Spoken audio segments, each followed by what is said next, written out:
అందరికీ నమస్కారం. రఘురామ్స్ గాంధీగిరి యూట్యూబ్ ఛానల్కి స్వాగతం, సుస్వాగతం. ఈరోజు మనం తీసుకున్నటువంటి అంశం, జీవితం అంతా అయిపోయింది, ఇక నా వల్ల ఏమీ కాదు అనేటువంటి పరిస్థితి నుంచి జీవితాన్ని మళ్ళీ రీస్టార్ట్ చేయటం ఎలా అన్న దాని గురించి ఈరోజు మనం మాట్లాడదాం. కొన్ని సందర్భాల్లో మన మైండ్ బ్లాంక్ అయిపోతుంది. జీవితం అగమ్యగోచరంగా, శూన్యంగా, అసలు మనం ఏమీ సాధించలేనటువంటి పరిస్థితుల్లో, అసలు ఎందుకు జీవిస్తున్నామో తెలియనటువంటి పరిస్థితికి వెళ్ళిపోయేటటువంటి సందర్భాల్లో నాకు తెలిసి ప్రతి మనిషి జీవితంలో ఏదో ఒక సందర్భంలో ఎదురవుతుంది, అందులో అనుమానం లేదు. ఎందుకంటే మనిషి ఆశాజీవి, తనకు కొన్ని కోరికలు ఉంటాయి, అవి నెరవేరితేనే చాలా సంతోషంగా ఆనందంగా ఉంటాడు.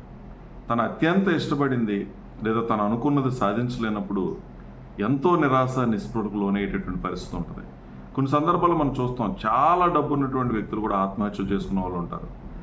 లేదా అనుకున్నటువంటి లక్ష్యాన్ని పెట్టుకొని అన్నీ ఉన్నప్పటికీ ఆ ఒక్క లక్ష్యం కోసం తనువు చాలించేటటువంటి సందర్భాలు కూడా మనం చాలా చూస్తూనే ఉంటాం. కానీ ఇక్కడ మనం ఆలోచన చేయాల్సింది, అటువంటి పరిస్థితి వచ్చినప్పుడు మనిషి మళ్ళీ జీవితాన్ని ప్రారంభించాలి అనేటువంటి ఆ ఆలోచన ధోరణి ఉండడం అనేది చాలా ప్రధానమైనటువంటి అంశం. అటువంటి శూన్యంలోంచి మళ్ళీ ఉదయించడం ఎలా అన్న దాని గురించి ఖచ్చితంగా ప్రతి మనిషి తెలుసుకోవాల్సిన అవసరం ఉంది. నిజంగా ఒకసారి మనం అటువంటి పరిస్థితి వచ్చినప్పుడు కొంచెం ప్రశాంతంగా కూర్చొని ఆలోచించాల్సిన అవసరం ఉంది. దేని గురించి ఆలోచించడం, జరిగిపోయినటువంటి గతాన్ని గురించి కూర్చొని ఆలోచించకుండా, వచ్చినటువంటి ఓటమిని గురించి ఆలోచించకుండా, జరిగినటువంటి నష్టం గురించి ఆలోచించకుండా, లేదా కోల్పోయినటువంటి మనుషుల గురించి ఆలోచించకుండా, అసలు ఎందుకు ఈ పరిస్థితి వచ్చింది అనేటువంటి విషయాన్ని చాలా ప్రశాంతంగా కూర్చొని ఆలోచన కనుక చేయగలిగితే ఖచ్చితంగా పరిష్కార మార్గం అనేది దొరుకుతూ ఉంటుంది. నిజంగా మన జీవితంలో ఏదైనా సాధించలేకపోయామని, ఓటమి ఎదురైందని కనుక పరిస్థితి కనుక ఎదురైతే అసలు ఎందుకు ఈ పరిస్థితి వచ్చింది, అసలు నా ఎదుగుదలను ఆపుతున్నటువంటి అంశం ఏంటి, నాలో ఉన్నటువంటి లోపం ఏంటి, దేనికి భయపడుతున్నాను, దేని గురించి నేను ముందుకు వెళ్ళలేకపోతున్నాను, లేదా అందరిలాగా నేను ఎందుకు ప్రయత్నం చేయలేకపోతున్నాను అనేటువంటి ఆ విషయాన్ని మనం గ్రహించగలిగితే, ఎక్కడ లోపం ఉందో, ఎక్కడ పొరపాట్లు జరుగుతున్నాయో, ఎక్కడ నీ ప్రయత్నంలో లోపాలు జరుగుతున్నాయో మనం ఐడెంటిఫై చేయగలిగితే దాన్ని సరి చేసుకునేటువంటి ప్రయత్నం ద్వారా లైఫ్ని రీస్టార్ట్ చేయొచ్చు. అది మనం చాలా ప్రధానమైనటువంటి అంశం, అది మనం తెలుసుకోవాల్సినటువంటి అంశం. మరొకటి, మనిషి ఎప్పుడు కూడా విజయం సాధించాలంటే 3 ప్రధానమైనటువంటి బలాలను సాధించగలగాలి. అది శారీరకంగా మనిషి బలంగా ఉండగలగటం. శారీరకంగా ఆరోగ్యంగా ఉన్నప్పుడు మాత్రమే నువ్వు ఏదైనా సాధించగలుగుతావు. అసలు నీ ఆరోగ్యమే సరిగా లేకపోతే నువ్వు చేయాల్సినటువంటి పని ఏ రకంగా దృష్టి పెట్టి చేయగలుగుతావు, ఓపిక పెట్టి చేయగలుగుతావు, లేదా సమయాన్ని కేటాయించగలుగుతావు.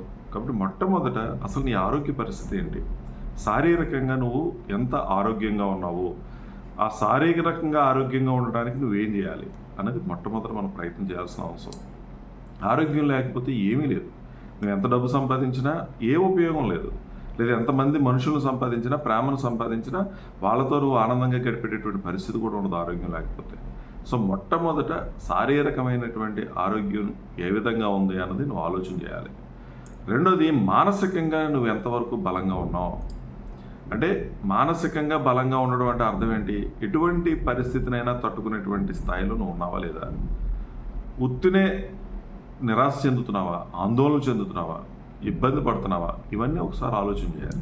కేవలం గెలుపు కోసమే ఆలోచన చేస్తున్నావా, ప్రయత్నం చేసేటటువంటి దిశగాని మానసిక స్థితి ఉందా, కష్టం వస్తే ఎలా ఉంటున్నావు, లేదా ఆనందం వస్తే ఎలా ఉంటున్నావు, ఈ 2 వస్తాయి జీవితంలో అనేటువంటి స్థితిలో ఉన్నావా, లేదా ఒక్కదాన్నే కోరుకుంటున్నావా, ఇది కూడా మనం ఒకసారి చెక్ చేసుకోవాల్సిన అవసరం ఉంది.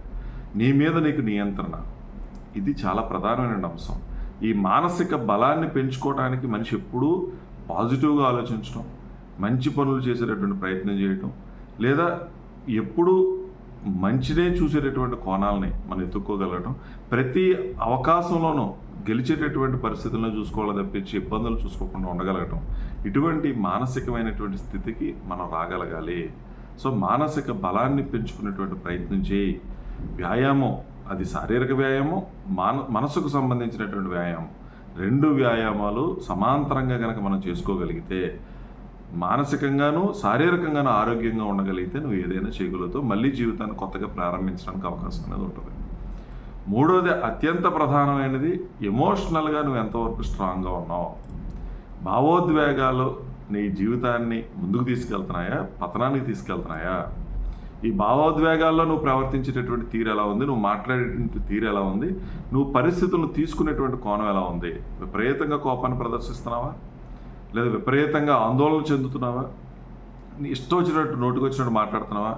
ఇవన్నీ కూడా మనం చెక్ చేసుకోవాల్సిన అవసరం ఉంది. సో ఎమోషనల్గా కూడా నువ్వు స్ట్రాంగ్గా తయారైనప్పుడు మాత్రమే జీవితాన్ని రీస్టార్ట్ చేయగలం. అంటే ఎప్పుడైనా మనం జీరో స్థితి నుంచి మళ్ళీ ముందుకు పయనించాలి అని అంటే ఈ మూడు సక్రమంగా ఉన్నాయా లేదా, ఈ మూడు బలాలు పరిపుష్టిగా నువ్వు సంపాదించుకున్నావో లేదో ప్రయత్నం చేసి, ఎక్కడ లోపాలు ఉన్నాయో దాన్ని సరి చేసుకునేటువంటి ప్రయత్నం చేయి.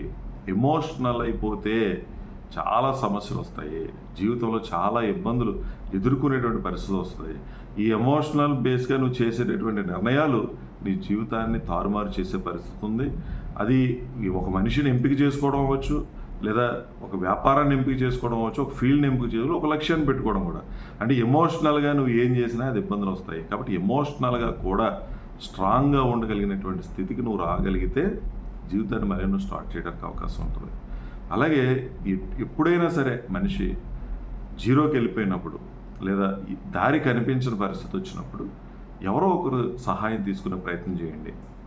వాళ్ళని అడగండి, నీ ఇబ్బందులు చెప్పుకోండి. అసలు వాస్తవాన్ని మీరు యాక్సెప్ట్ చేయడంతో పాటుగా అసలు మీరు దేనికి ఇన్ని ఇబ్బందులు పడుతున్నారు, ఏ స్థితిలో ఉన్నారు, దానికి వాళ్ళు ఏమైనా సహాయం చేయాలి. ఎంతసేపు మనిషి ఎదుటి మనిషి మనని హేళన చేస్తారనో, మనని చిన్నతనం చేసి చూస్తారనో, చులకన చేసి చూస్తారనో అనేటువంటి భావంలో ఉండిపోకండి.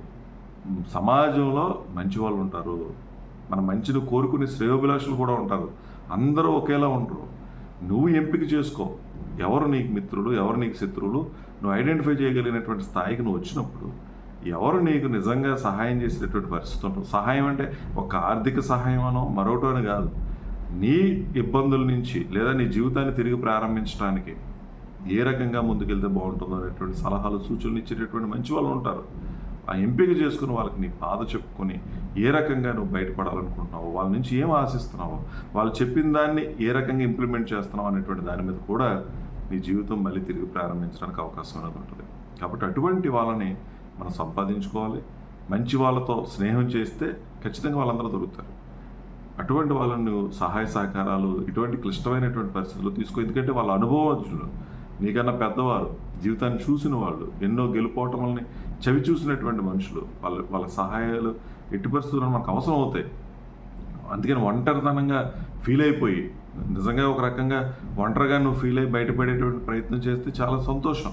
కానీ అటువంటి పరిస్థితిలో కూడా నీకు దారి కనిపించినప్పుడు ఎవరో ఒకరు సహాయ సహకారాలు తీసుకో. వాళ్ళని అడుగు, ఏం చేస్తే బాగుంటుందో, తిరిగి మళ్ళీ పికప్ అవ్వాలంటే ఏం చేయాలి, రీస్టార్ట్ అవ్వాలంటే ఏం చేయాలన్న దాని గురించి వాళ్ళు అడిగితే తప్పేం లేదు. మరొకటి, కృతజ్ఞత అనేది మనిషికి చాలా అవసరం. అసలు ఇప్పటి వరకు నువ్వు జీవితంలో ఎంతవరకు కృతజ్ఞత కలిగి ఉన్నావు? నీకు జన్మనిచ్చినటువంటి తల్లిదండ్రుల దగ్గర ఏ విధమైనటువంటి కృతజ్ఞత భావంతో ఉన్నావు? ఇది ఒకసారి చెక్ చేసుకో. నీకు సహాయం చేసినటువంటి వ్యక్తుల దగ్గర నువ్వు ఏ రకమైనటువంటి కృతజ్ఞత భావంతో ఉన్నావు? అది చాలా ప్రధానమైన అంశం జీవితంలో. అటువంటిది ఏదైనా మిస్ అయినా కూడా తప్పేం లేదు. ఇప్పటి వరకు నువ్వు కృతజ్ఞతాభావం లేకుండా బ్రతికినా. కానీ ఇక మీదనైనా సరే ఎవరైనా మనకి మంచి చేస్తే వాళ్ళ పట్ల కృతజ్ఞతతో ఉండు. అంతేగాని విపరీతంగా దూషించడం. మా తల్లిదండ్రులు దూషించే పిల్లలు ఉన్నారు ఈరోజు. నా తండ్రి ఏమి ఇచ్చాడు, నా తల్లి ఏమి ఇచ్చింది, నాకు ఏం సహాయం చేశారు, నేనే అన్నీ పడుతున్నాను, వాళ్ళు ఏం సహాయం, నీకు జన్మనిచ్చారు, ఆ వాస్తవాన్ని గ్రహించారు. ఇటువంటి కృతజ్ఞతాభావం మనిషి ఎవరైతే అలవాటు చేసుకోగలుగుతారో వాళ్ళు చాలా సులువుగా మారగలుగుతారు, చాలా సులువుగా ఎదగగలుగుతారు. ఈ కృతజ్ఞతాభావం లేనటువంటి వ్యక్తుల మనస్తత్వం చాలా తప్పుడుగా ఉంటుంది. వాళ్ళు ఏం చేసినా సరే అది సక్సెస్ అయ్యేటటువంటి పరిస్థితి ఉండదు. అంటే అవసరం తీరిపోయిన తర్వాత వదిలేసేటటువంటి మనుషులు, అవసరం ఉన్నప్పుడు ఒకలా ప్రవర్తించి అవసరం లేనప్పుడు ఒకలా ప్రవర్తించేటటువంటి మనుషుల్ని ఎట్టి పరిస్థితుల్లోనూ సమాజం హర్షించదు. ఆ మనిషి ఎదుగుదల కూడా ఎంతగానో ఉండదు. అటువంటి గుణాలు ఏమైనా మనలో ఉంటే వాటిని కూడా విడిచిపెట్టు. నీలో ఉన్నటువంటి అవలక్షణాలను ఒక్కొక్కటి విడిచిపెట్టు. వాస్తవాన్ని నువ్వు గ్రహించు. జీవితం చాలా ముఖ్యమైనది. చాలించేయటం, ముగించేయటం గొప్ప విషయం ఏం కాదు. నువ్వు తిరిగి గెలవగలిగేటటువంటి సామర్థ్యాలు నీలో ఉన్నాయి, అది గుర్తించు. నిన్ను నమ్ముకున్నటువంటి కుటుంబం ఉంటుంది, నిన్ను నమ్ముకున్నటువంటి మనుషులు ఉంటారు. వాళ్ళ గురించి కూడా ఆలోచన చేయి. ఏమీ నష్టం లేదు, ఏమీ ఇబ్బంది లేదు. మనిషి జీవితం జీరోతోనే స్టార్ట్ అవుద్ది. నువ్వు ఈ భూమి మీదకి వచ్చినప్పుడు ఒక ప్రాణం తప్పించి నీకేం తెలియవు, నీకు ఏ స్కిల్స్ లేవు, మాట్లాడడం రాదు, నడవడం రాదు, ఏవి కూడా రావు. కానీ ఈరోజు అన్నీ సంపాదించుకున్నావు. ఎలా? ప్రయత్నం చేసావు, సమాజం నుంచి నేర్చుకున్నావు, తల్లిదండ్రుల నుంచి నేర్చుకున్నావు, ఈరోజు ఈ స్థాయిలో ఉన్నావు. అలాగే ఇప్పుడు జీరోకి వచ్చేసారని బాధపడాల్సిన అవసరం లేదు. ఈరోజు నీకు లోకజ్ఞానం ఉంది, నైపుణ్యాలు ఉన్నాయి, శక్తి ఉంది, చేయగలిగినటువంటి సామర్థ్యాలు ఉన్నాయి. ఇవన్నీ ఉన్నప్పుడు వాటిని వినియోగించుకొని ఉన్నతమైనటువంటి స్థితికి వెళ్ళాలనేటువంటి ఆలోచనే మనిషికి కావాల్సింది. అదే ఆలోచన మనసులో పెంచుకోవాలి, కసిగా ప్రయత్నం చేయాలి. ఓటమిని అంత సులువుగా అంగీకరించడానికి వీల్లేదు. ఎలాగైనా గెలవాలనేటువంటి తాపత్రయంతో ప్రయత్నం చేయి, ఖచ్చితంగా నువ్వు సక్సెస్ అవుతావు. అందుకని మనం జీరోకి వెళ్ళిపోయామని ఇప్పుడు నిరాశ నిస్పృహలకు లోనవ్వద్దు.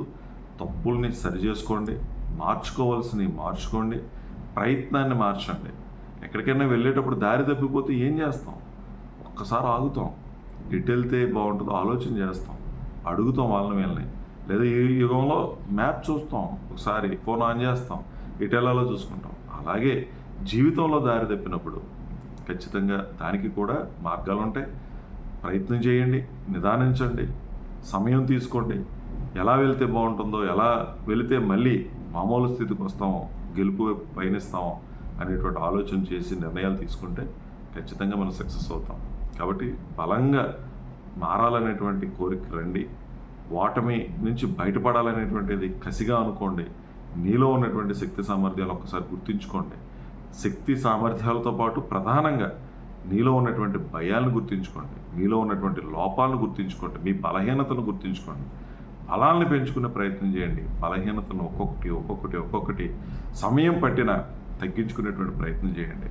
ఏ మనిషి అయినా సాధనతో ఏదైనా సాధించగలడు. ఏది కష్టం అనుకుంటున్నారో అదే మొదలెట్టండి, ఏది భయపడుతున్నారో దాని మీద కృషి చేయండి. ఖచ్చితంగా విజయం అనేది వస్తుంది. కాబట్టి మీరు కూడా జీరోలో ఉన్నానని బాధపడకుండా, నష్టపోయాను, వ్యాపారంలో నష్టపోయానని నిరాశ చెందకుండా, ఉద్యోగం పోయిందని బాధపడకుండా, ఫెయిల్ అయ్యాను అనేటువంటి బాధ లేకుండా, మళ్ళీ ఎలా నేను రీస్టార్ట్ అవ్వాలి, మళ్ళీ ఎలా ఉన్నత స్థితికి వెళ్ళాలి అనేటువంటి ఆలోచనకు రండి. తప్పుల్ని సరి చేసుకోండి. బలాలు బలహీనతలను తెలుసుకోండి. వాటిని ఏ రకంగా బలాలు పెంచుకోవాలో, బలహీనతలను తగ్గించుకోవాలో ప్రయత్నం చేయండి. సమయం తీసుకోండి, నిదానించండి, మంచి నిర్ణయాలు తీసుకోండి. తీసుకున్న నిర్ణయాలు 100 అయినా వాటిని ఖచ్చితంగా కంప్లీట్ చేస్తానన్న విధంగా ముందుకెళ్ళగలిగితే ఖచ్చితంగా సక్సెస్ అనేది సాధించుకోగలుగుతాం. మీరు ఆ ప్రయత్నం చేస్తారని ఆశిస్తూ, మరి ఓపికగా వీడియో చూసిన ప్రతి ఒక్కరికి పేరున కృతజ్ఞతలు తెలియజేస్తూ సెలవు తీసుకుంటా ఉన్నాను. ఈ వీడియో మీకు నచ్చినట్లయితే లైక్ చేయండి, షేర్ చేయండి, కామెంట్ చేయండి. మరిన్ని వీడియోల కోసం ప్రక్కనే ఉన్న బెల్ ఐకాన్ను క్లిక్ చేయండి. నా ఛానల్లో వచ్చే మరిన్ని ఇంట్రెస్టింగ్ వీడియోల కోసం సబ్స్క్రైబ్ చేయండి రఘురామ్స్ గాంధీగిరి యూట్యూబ్ ఛానల్.